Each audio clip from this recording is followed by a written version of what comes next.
I'd like to call the Tuesday, April 16th, 2024 Papillion City Council meeting to order. Ms. Brown, would you please take the roll? Sunday. Here. Mumgard. Here. Gaines. Here. Glover. Here. Fanslaw. Here. Klug. Here. Stube. Here. Engberg. Here. Please join me in the Pledge of Allegiance.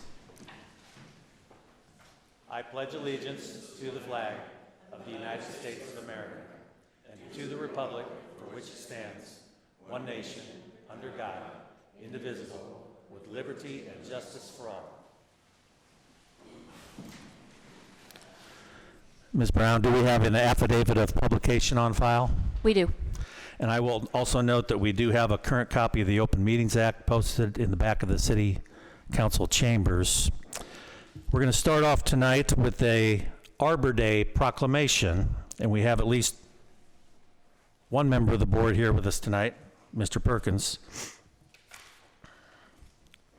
Whereas in 1872, the Nebraska Board of Agriculture established a special day to set aside for the planting of trees, and whereas this holiday called Arbor Day was first observed with the planting of more than 1 million trees in Nebraska, and whereas Arbor Day is now observed throughout the nation and the world, and whereas trees can reduce erosion with our precious topsoils by wind and water, cut heating and cooling costs, moderating of temperature, cleaning the air, producing life-giving oxygen, and providing habitat for wildlife, and whereas trees are a renewable resource, giving us paper, wood for our homes, fuel for our fires, and countless other wood products. And whereas trees in our city increase property values, enhance the economic vitality of business areas, and beautify our community. And whereas this year's theme, Every Tree Has a Story, signifies that each tree has a unique narrative that symbolizes growth, resilience, and interconnectedness with nature, ultimately enriching our lives. I therefore do hereby proclaim April 26, 2024 as Arbor Day.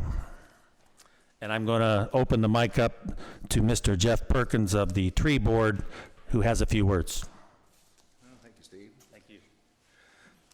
Good evening, everybody. Good to be here again. My name is Jeff Perkins, and I'm a member of the Tree Board, and I have been for several years. And it's been an exciting opportunity to volunteer in that aspect. This year's Arbor Day celebration is going to be an exciting one as usual, and it's going to be held at Eagle Ridge Park. And of course, the theme was Every Tree Has a Story. So I'd like to invite all of you to come and participate in that event, one that is held annually here in Papillion, and it's an exciting time to be there.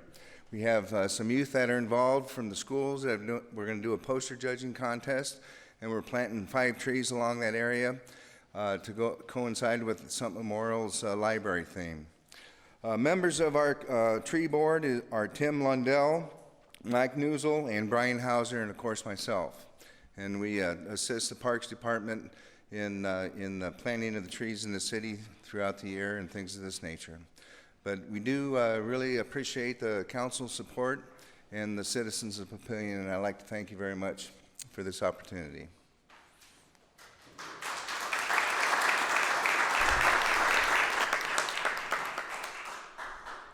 Thank you, Mr. Perkins, and to the other members of the Tree Board for your continued hard work and dedication to the beautification of our city, Papillion. Thank you. Ms. Powers, administrator's report, please. Thank you, President Sunday. And I just also want to echo what Sunday said about thanking Tony, Jeff, and the rest of you. They do a lot of work behind the scenes that often goes unrecognized on the beautification of the community, and just really thank you very much for that. I do want to give a quick legislative update. This Thursday, April 18th, is the last day of session for this year, and the legislature's on recess until then, but there are a couple bills of note. There's a bill that contains the Property Tax Growth Limitation Act, which is LB 388, and it's up for final reading on Thursday. And if adopted at final reading and signed into law by the governor, it will mandate new regulations on how cities calculate and budget for property tax dollars, which will be effective for July 1st of this year. And what that means for us is that it will be in effect for our upcoming fiscal year 24-25 budget. And really the immediate effect is it could delay our normal process and timing of our budget workshops that we have. We have to get the forms back from the state on how we calculate our tax asking before we can hold those meetings. So just keeping you guys in the loop on that. And I will provide more information as we receive it. Again, the final reading's on Thursday, so it hasn't been passed yet, but it's that one vote away. So. And then there's also LB 686, which was a negotiated bill that increases the firefighter retirement benefits. That was passed on final reading last week, and it's awaiting the governor's signature. I haven't seen yet that it's signed, but it's expected that it will be signed. So provided that that is, that will be adopted and implemented. And then there were additional bills with local government impacts that were also adopted this session. And staff will be going through those laws, and we'll give you a final report once we go through all those. So. And then just a couple of reminders. The deadline to register for the May 8th Senior Olympics, which is going to be held at the field house, is tomorrow, Wednesday, April 17th. So if you know of anyone or if anybody wants to sign up, tomorrow, Wednesday is the deadline. But also recreation is still needing volunteers. So if anybody wants to sign up to volunteer for that, it's a really fun event. It's a great time. It's hilarious. I'm signed up to help. So if anybody wants to sign up, let Robin, myself, or Tracy know. They do need volunteers for that.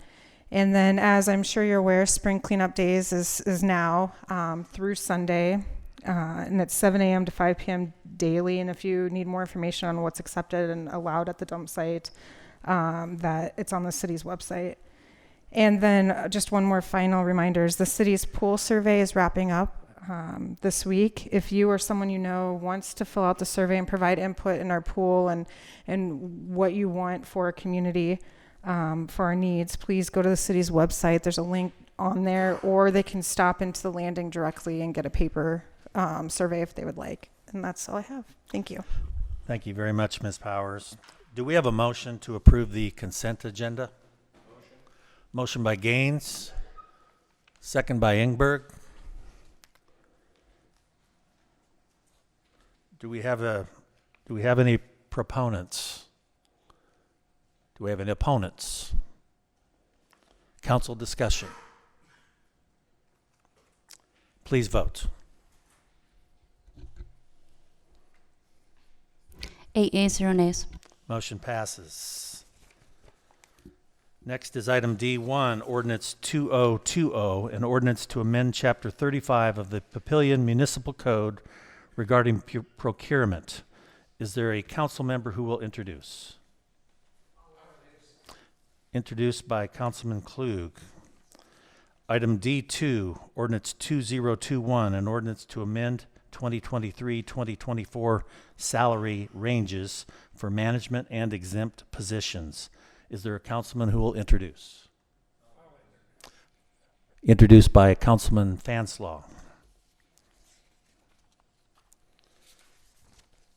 Item F1, Resolution R24-0052, a resolution to approve a Class D liquor license for Aldi, Inc., doing business as Aldi number 105, located at 9549 South 71st Avenue, and manager application, I hope I pronounced this correctly, Karim J. Tillage. Is the applicant present? Did I pronounce that correctly, I hope? Kareem, thank you. I'm going to open it to public hearing. Are there any proponents? Would you like to say a few words? You don't have to.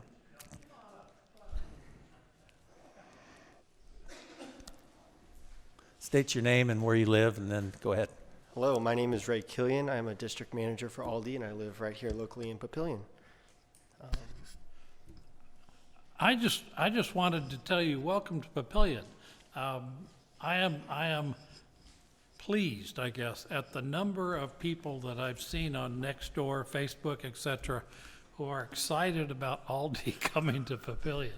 So I think it's gonna be successful. It's a great spot that you're filling in there. So welcome to Papillion. I'm eager to come and buy something at Aldi's.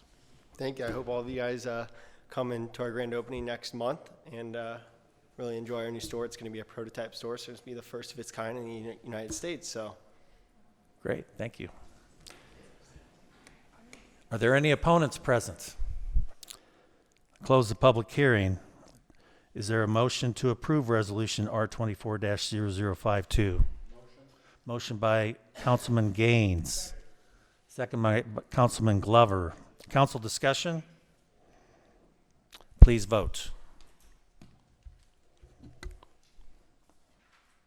8 yeas, 0 nays. Motion passes. Item F2, Resolution 24-0053, a resolution to approve a catering liquor license addition for Fraternal Order of Eagles Erie 4029, doing business as Fraternal Order of Eagles 4029, located at 102 North Washington Street. I will open the public hearing. Are there any proponents? Is there a representative here that would you like a chance to speak up?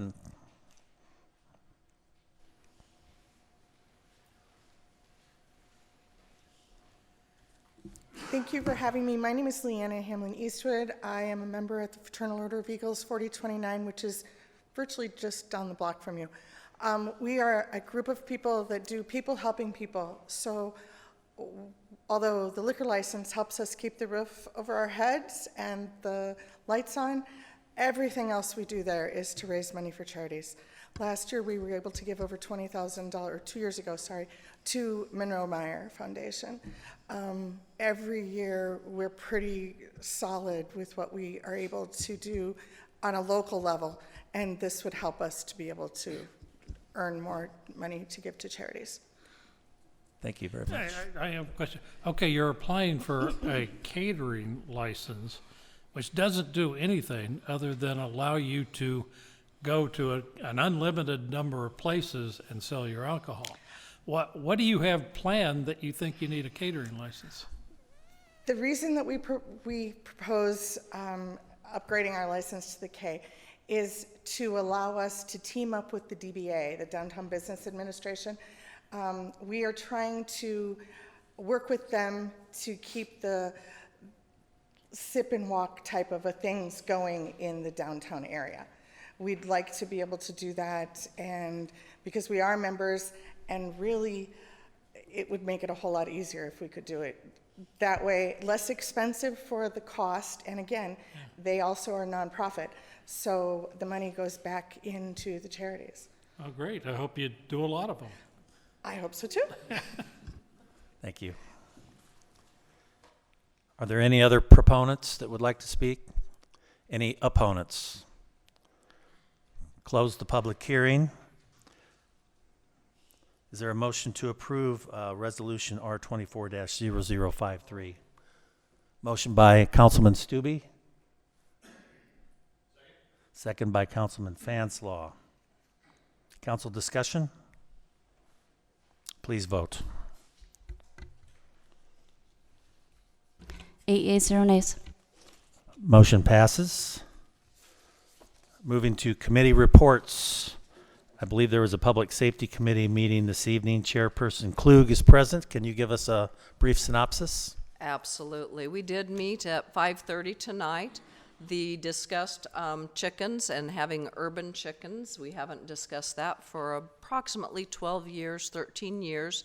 And Councilman Gaines was just soliciting input about what things it would need to have in a resolution that we think would make the citizens happy on both sides of whether you're pro or con on having chickens. So a lot of great discussion was had to just help move forward the ideas as Councilman Gaines is working with it.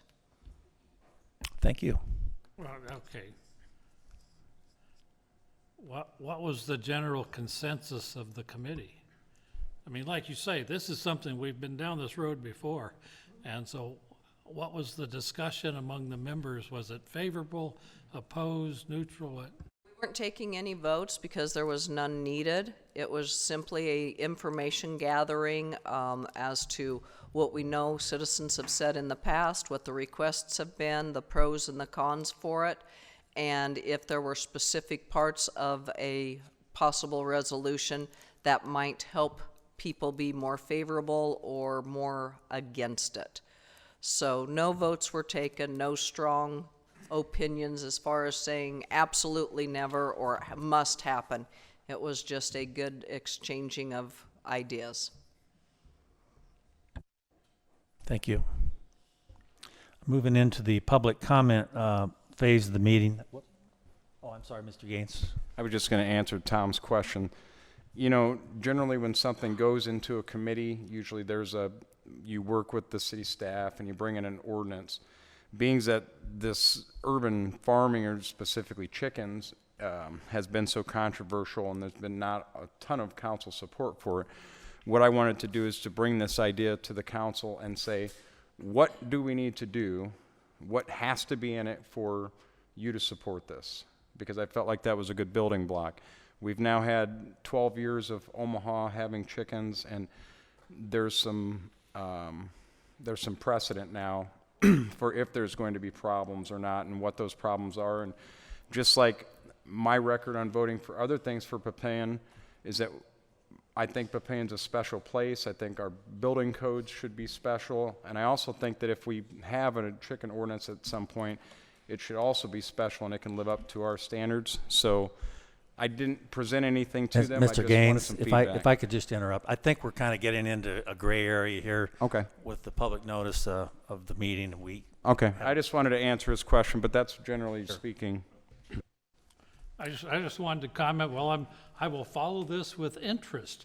I think the last time that there was a chicken ordinance authorizing chickens in Papillion, it was presented by me, and I was the sole vote in favor of it. So I look forward to seeing how this will move forward. Thank you, Mr. Mumgard. I know all about being the sole vote on an issue, so. Are there any comments from the floor? Good evening. State your name and your address, please. Okay, Mike Herdman, 926 South Madison Street. First of all, I'm intrigued by the chickens. I'd like to keep bees, so consider that. Anyway, last meeting, my neighbor at John at 1002 South Madison Street came to the meeting. He had an issue with his driveway that borders on Grunther. I also have an issue right across the street on Grunther. And this driveway has had overflow off the street for almost a decade now. My neighbor was subject to what I call the aloe virus, where the aloe deflected liability, pre-existing issue, they said. They ignored it. There was no follow-up. Well, apparently, this issue, the aloe virus, is contagious because my city has it now. There's been no follow-up to me, and let me explain. It's been an ongoing issue for several years. The issue was created by a city contractor in 2012. I bought my property in 2013. There was no pre-existing problems with at least from the prior owners that I discussed with them, as well as what they had to reveal to me upon the purchase of the property. At first, it was a small issue. I used some sandbags to mitigate my problem. It was about 8 feet of that 30-foot long driveway that's been there for 30 years. And it really was an issue only during times when it was heavy rain. And so I thought, why fight this battle with the city? I'm just going to go ahead and mitigate the problem by myself. Well, those sandbags, they disintegrate, et cetera. And so I'd always have to, replace them. But now with the city overlay, what's happened is they've raised that street up. That curb flow is narrower and higher, and now it's affecting my property, not just about 6 to 8 feet, but almost all the way across the 30 feet of my driveway. On February 29th, I sent Derek Golf, our city engineer, pics of the issue from a video that I've also showed him of flooding onto my property in a cost-effective way, which I thought was simply like a speed bump kind of thing, raising it 2 inches, giving me access to my driveway, which goes down as you enter it off Grunther, and to keep the water out of the street, or to keep the water in the street. I thought a $700 fix was more than reasonable, but I received an email back on the 7th. Mr. Golf had sent it over to our Public Works Director, Mr. Kleffner, and Mr. Kleffner said that he determined this was my issue to resolve, that I could fix that problem and put those bumpers up by myself, but that's not a permanent fix, and that would require ongoing maintenance. Well, the ongoing maintenance, et cetera, is something that I've had to deal with already, and his fix was that I'd had to replace my whole driveway apron, all 30 feet of it, and I had somebody come out, that would cost me $10,000. Now, why am I have to foot a bill for $10,000 for an issue that I did not create? Now, I wrote back and I said I was disappointed in the determination, and I wrote 4 city council members, my 2 current and the 2 past ones since the redistricting. And Mr. Gaines, I appreciate you reaching back out and saying you'd review. But again, I haven't heard anything. This has been going on now, this discussion, not really discussion, just blind emails, just hiding behind the emails. And but I haven't heard back from you, but I appreciate your reach out and saying that you review it. And Mr. Sunday, I don't mean to call you out directly, but on April 1st, you came over to my neighbor's driveway, and my driveway is 10 feet away from that, and you got this email. You looked at all his, you advocated for him. As a matter of fact, he already has, within 2 weeks, a new driveway poured by Allo. That's already corrected. But I can't get anybody to come over and look at my problem. It's just radio silence and crickets here. And I'd really like somebody to come over. I mean, I really hope my comments tonight will inspire somebody from the city to reach out to me, because I want the city to look me in the eye on premise and say that this is a me issue and not a you issue. And I think that's only fair. And I'm not asking for a new driveway, although my driveway's been compromised and it's crumbling in spots and cracking. All I'm asking for is the city to keep the water in the street. So I hope we can come out with a solution and settle this, I guess come to a conclusion on the Allo virus. Thank you. Thank you. I would just point out, Mr. Erdman, that your neighbor, Mr. Worthman, has been having this problem since at least last August, not 2 weeks ago. Thank you. Thank you. Which one? 10002 South Madison? 1002 South Madison? Any other public comments? Council and mayor comments. I have a few notes to report.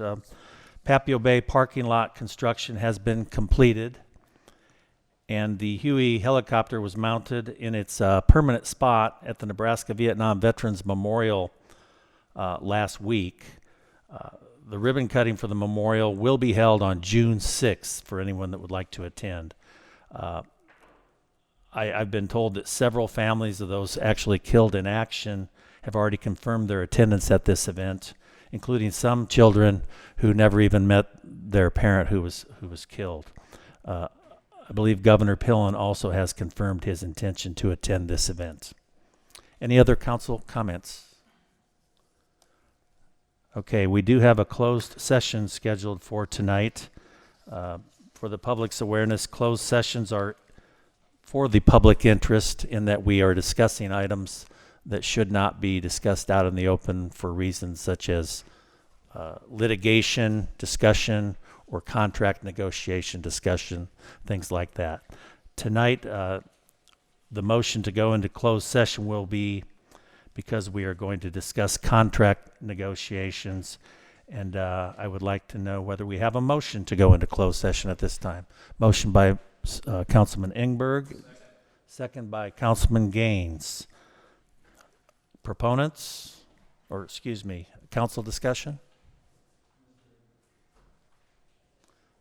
I think I went out of order. Proponents or opponents? Council discussion. Please vote.